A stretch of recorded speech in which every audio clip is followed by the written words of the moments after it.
নমস্কার বন্ধুরা, দীপাস কিচেনে আপনাদের সবাইকে স্বাগত।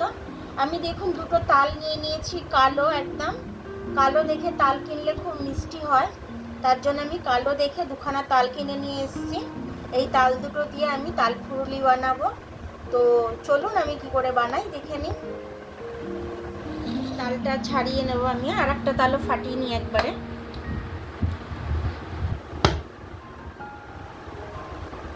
তালের গন্ধটা কিন্তু খুব সুন্দর লাগছে, মানে খুব পাকা এবং খুব মিষ্টি।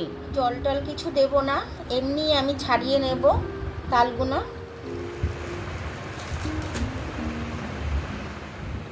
দেখুন আমার তালগুলো ছাড়ানো হয়ে গেছে, দুখানা তালই। এবার আমি ভেঙে নেব, তিনখানা আটি আছে তালগুলো,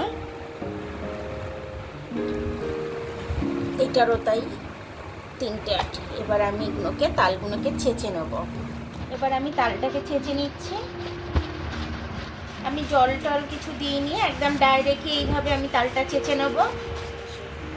জল দিলে স্বাদটা একটু নষ্ট হয়ে যায়, আর এইভাবে করলে একটুও স্বাদ যায় না, তালের অরিজিনাল স্বাদটা থেকে যায়।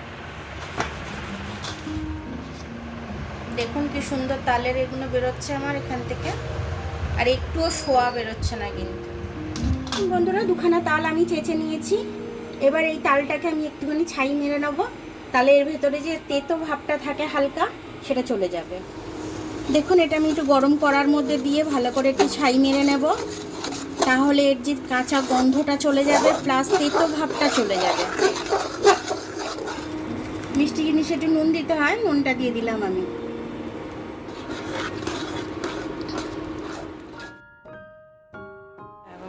দেখুন আমি এই তালটার জন্য এই চিনিটা দিয়ে দিচ্ছি। এই চিনিটা আমি দিয়ে দিলাম, চিনিটা গরমে গলে যাবে, আমার এতে ময়দা সুজিটা দিতে সুবিধা হবে। এটাকে আমি অফ করে দিলাম। চিনিটা মেল্ট হয়ে গেছে, খুব ভালোভাবে মেল্ট হয়নি, তাহলেও হয়েছে। এই গামলাটার মধ্যে আমি ট্রান্সফার করে নিলাম। এবার এটার মধ্যে আমি সব কিছু দেবো। দেখুন আমি তালের ফুরুলি করব, তার জন্য আমি মৌরিটা নিয়ে নিয়েছি। মৌরি দিলে কিন্তু দারুণ সেন্ট ছাড়ে, আর খেতেও খুব সুন্দর হয়। হাতে ঘষলে এটা খুব সুন্দর গন্ধ বেরোচ্ছে মৌরিটার। এটাও গরমের মধ্যে একটু করে দিলাম, ভালোভাবে সেন্টটা বেরিয়ে আসবে। এটা একদম ঠান্ডা হয়ে গেছে, তবেই আমি সব কিছু দিচ্ছি। চাল গুঁড়ি দিয়ে দিলাম, সুজি, আটা, আমি একটু বেকিং পাউডার দিয়ে দিলাম, বেকিং সোডাটা দেবো না। এখানে আরও 250 গ্রাম চিনি আছে, আমি এই চিনিটাও আবার দিয়ে দিলাম এর মধ্যে। এটাকে ভালো করে আমি এবার মেখে নেব,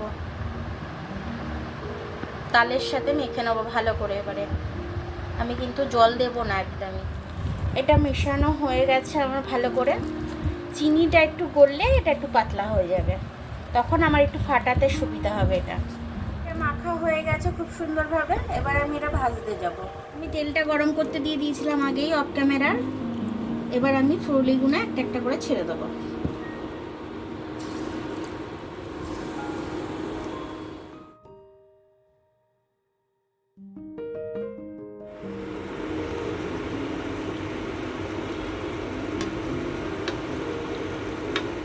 ফার্স্টে যে চারটে দিয়েছিলাম সেই চারটে আমি তুলে নিচ্ছি।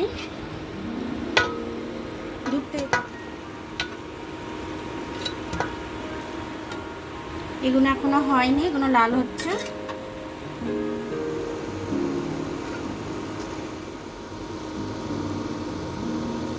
যেগুলো লাল লাল হয়ে যাচ্ছে আমি তুলে নিচ্ছি।